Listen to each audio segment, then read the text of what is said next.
Since they have declared war on Plateau, we are ready to give them the war. When I was in India, Yahya Jingir make a statement that they should stop arresting the Fulani terrorists, Fulani as a whole. So Fulani has a right. And one thing that I know with the security, they are all behind their clerics. They are behind what their cleric has said. I came back and I discovered 27 people were killed. I have not even visited the graveyard. Today, to visit and also consult the people in Bindi, host Riyom local government. I was in India, I was watching. Now that I'm in the executive council meeting of Church of Christ in Nation, since yesterday, you see my eyes, I was struggling with sleep. I don't know how to sleep. Since yesterday, they wanted to invent Nyarwe. Nyarwe is an area in Fan district under my jurisdiction. Every time they will call us to calm our youth, while their own youths are not being calm. They invaded my real biological village in Rim. Jol was under attack. And look at us now, even in the village, they cannot sleep. If my people cannot sleep, how can I sleep? I have spoken, and God has broken the power of the sickness that was in me, so that he will keep me alive to come and speak on behalf of his people. To Washington, D.C., White House, Bush should address Trump should address, please, his focus into Nigeria, because terrorism is taking over Nigeria. They are busy inviting people from Central Africa, Senegal, and other places to come and take over the country. If somebody will tell you that things are normal in this nation, Nigeria, he's a liar. And I can't keep quiet. If I was able to survive cancer in India, I will survive another cancer. That's the Fulani terrorists. I will survive it. Look at me now. I'm going to the village. I have to suspend the general. I thank my president. I say I cannot. I'm just like a corpse here. My people are in pain since yesterday. They have destroyed crops. We don't know how to eat. In RC syrup, what will I do? What sort of leader will I be leading? While another leader is busy igniting crisis, Sheikh Yahya Jingir, by failing to speak to his people to stop bringing crisis in the state. Now that I'm trying to ask for peace to reign, then I will become the enemy. Why should I make that statement? I'm not an Islamic lady that I will bring insult. But let me tell you, we are going to do the work of Saul. Saul is to provide, is to preserve. The work of Saul is to make Nigeria grow. The work of Saul is to sanctify. To purify Nigeria is polluted. The work of Saul is to give good tests. As a real Christian, we have to do the work of Saul. I will do everything within my power to stop terrorism in my jurisdiction. Pray for me as you're under viewing my statement press release. This is the beginning. I have to go and see my people. They are busy thinking of where to run and escape. Because the Fulani have war, they will enter farm. And whoever touch farm, it has touched me. If since they have declared war on Plateau, We are ready to give them the war. We are ready. We will give you the war. Through prayers, I will speak to the ground. The ground will respond and reject the evildoers in the state. And this is what I am after. The ground will listen to me. The water that they are taking will listen to me. The grasses that they are eating, their cows will listen to my voice. And I'm going to attack through prayer in the name of the Lord Jesus Christ. All youths in every village, listen. I'm speaking with the power of the voice.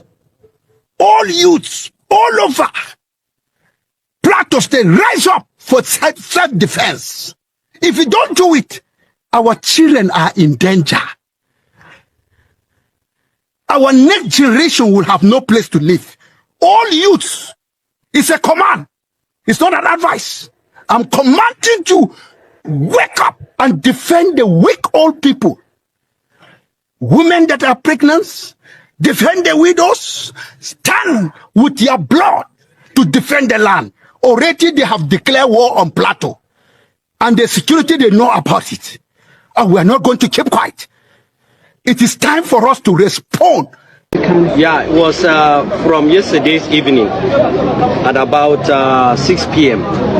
We learned that armed Fulani and their cohorts, who are the bandits and other terrorist networks, were moving from Bangay Fulani settlement to Bindi, which is Jebu village of Tahos community local government. And I immediately intimated the sector commander that this is what is about happening, and he assured me that he will make deployment. After some minutes, I called him and he assured me that his men are already pinned down and they have spotted the Fulani grazing their cows, because that is what they usually do. Their modus operandi to attack villages and communities is to come massively, you know, with their cows, and then of course the attackers will pin down and the cattle will go back. And that was the exact thing that happened last night. And so at about 10 p.m. there were some sporadic gunshots. They made an attempt, and so the vigilante that were on ground, and also the unit commander that is stationed at Soap, whom the people actually, you know, commended the effort he made. They resisted the attackers at the first instance. And so at about 3 p.m. or thereabout, the 3 a.m. of this morning, the attackers regrouped themselves and came. And of course they opened fire and killed as many as 27 people. Some were burned down to ashes at the pastorium. And it actually shocked us that despite the effort that some of the security made, we learned that there's another intervention team that was sent to come and respond or to add to the force of the security already on ground. We learned that those ones couldn't do anything. And so it actually baffles us that, of course, this is part of the collusion and the complicity of the security agents that have been sent to respond to a distress cause, but they couldn't, and it led to this. And the people were calling. They said, please sir, could you help us? And of course there was nothing. So we are calling for investigation into the activities of those that were sent afterward. But we must commend the STF operatives that were stationed at Soap, because if not that they have stood their ground, the actually fatality would have been higher than this. So we are calling that we are Nigerians, and in this general area all farm crops have been destroyed. Like last night in Jol community, they went and destroyed over 30 farmlands, completely mowed down. This did not only happen in Jol, it also happened in Mbati. It happened here in Rinya the same night. Has there been anything that triggers this? There is nothing, my brother. It's just act of terrorism. A terrorist does a terrorist need to be provoked to unleash mayhem on innocent people? They are killing everybody, and these are terrorists. It must be admitted. Government must admit that terrorists have infested and have formed their enclaves. Mahanga is 1, Bangay Fulani is 2, Jebu is 3, this general area, and as well as FAS, and with information available to us, which we have intimated the security, that they are brought in, as at last week, they brought in 5 kilos of attackers into FAS.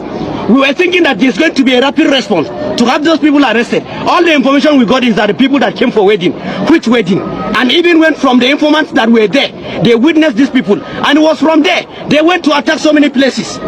So we are dealing with attackers who are bandits, who are terrorists, who are armed Fulani militants, not Fulani hate men. It must be known. And if government will not rise up to the occasion to guarantee the safety of lives of people, I tell you, we have no option than to resort to safety because it's constitutionally provided. And we cannot be killed. We are not created to be killed. We are created to live and serve God in our own land and enjoy our constitutional right. But today, we are living at the mercy of the bandits who are here. If it were a Fulani killed today, the whole community will have been ransacked. There was an allegation day before yesterday that a Fulani man was killed within this area. Military came and invaded this place. They came and ransacked the whole place. They are looking for a corpse of the Fulani, and that is the modus operandi of the Fulani. Whenever they want to unleash mayhem, they will frame up either a cow is rustled, or a cow is killed, or their kinsmen are killed, and then there is no establishment. If it is the truth, why wouldn't they allow security agents to carry out discreet investigation to unravel that?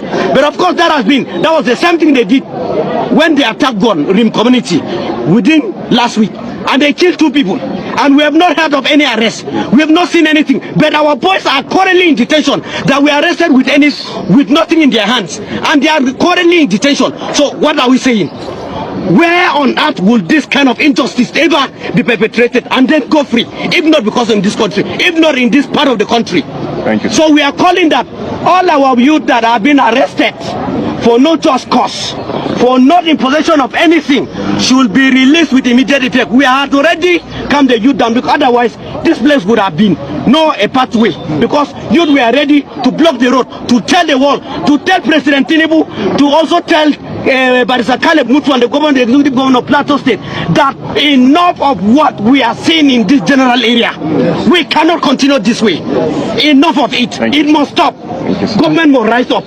Thank you, sir. Thank you. All these things, they are gearing towards 2027. This is a religious crisis. Bias to us that are called Christian. Trump, please, this voice will reach your own White House.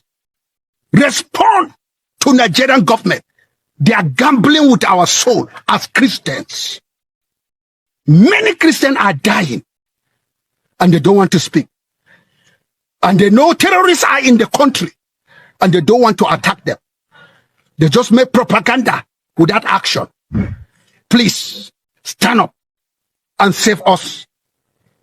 If not, one day you will not hear my voice anymore. You receive the news that Reverend Achomo has been slaughtered like ram. This is what is happening. I'm going to meet my people in the village.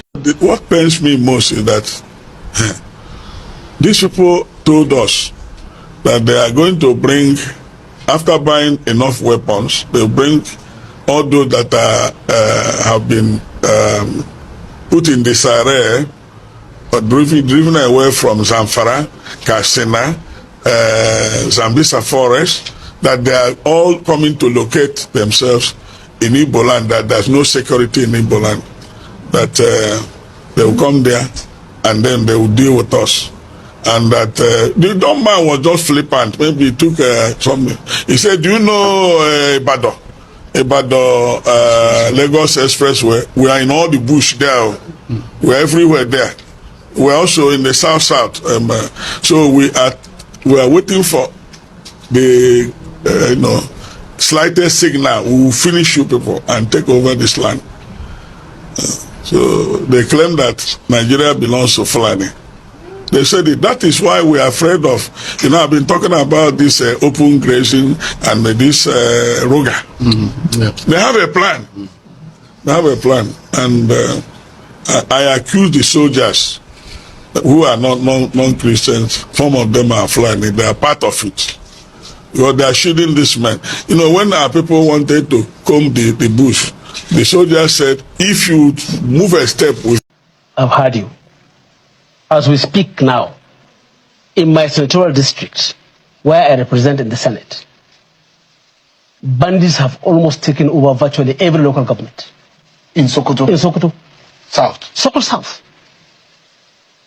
2 years plus when I left, before I left, it wasn't like that. Is that the fault of the federal government or the state government? The situation in Sokoto South, Sokoto East, is increasingly getting worse. So when you speak of all of this to me, Plain in Laprawa are there, and also the banks, as I said, government, most of the people, the villages have been evacuated. They have run out of their places. Same thing in Kebe local government. The youth leader of PDP in my Tambo local government has been kidnapped. Bodinga local government, Turinga local government, Tureta, Dengishuni, all of these local governments are affected as we speak. 2 years plus, the situation was not as bad. So when you are talking about governance, the number one priority of any government cannot say that they are doing that, because I know what is going on. With all due respect, being a barrister, I think I don't have to tell you that before any law, there must be provision for the law in order to garnish the people that you are governing. Well, I knew that one is if you are doing it for the masses. Mr. Governor, Plateau State is a state where I was born and brought up in. And I knew a little bit about Plateau State. We have been encountering so many insecurity, very, very difficult situations in terms of movement of cars and truck travelers from state to state. Plateau State happens to be in center of the north. So many people that are coming from Bauchi, Kaduna, Gombe, etc., they used to pass through Plateau State. And some that are coming from Abuja, eastern part of the country, that are going to somewhere, Adamawa, Kaduna, Gombe, Pataskum, Maiduguri, etc. They do penetrate through Plateau State. And sir, and you know all the problem that used to take place around from Kibo to Maraban Jama'a down to somewhere that in Kowa, there used to be so many losses of life. Once it happens to be there is a little bit misunderstanding between the Muslim and the Christians, or the Fulani and non-Fulani, other tribes, most especially Fulani and Brom. Sir, even you can't predict and tell me exact number of people that have been missing from this Kibo to somewhere that in Kowa. So we don't have truck park in Plateau State, sir. We don't have ring roads, a very good ring road. We don't have the ring road we have is just a very short way. I think precisely 10 kilometers or thereabout from British America to down to Bauchi Junction, and that is not enough, sir. I think before imposing this law, there must be truck park, at least 2 truck park. One should be somewhere around Bauchi Junction, Naraguta, Axis, etc., and the other one should be somewhere around maybe Maraban Jama'a. But actually, absolutely, that of Maraban Jama'a that I'm saying, definitely there's going to be a very big question there, because before having a truck park at Maraban Jama'a, I think there must be barrack nearby, or the barrack would be inside the truck park, or the truck park would be inside the barrack. Because if I could recall exactly, there was a time a captain soldier in Maraban Jama'a who was being naked by some brown women. I knew that. I even have the copy, but I can't actually, maybe when I check my Google account I can find it there, you know. So that is very dangerous zone. And being a governor of the state, you just don't have to do this thing directly, just you alone or with your people around you. I think you have to look for your transport minister, if you have, and other people that have ideas upon trucks, because people are coming from far distance, going to so many places. Plateau State happens to be in Santa, sir. Do you expect me to carry my truck, maybe the truck that I collected loan?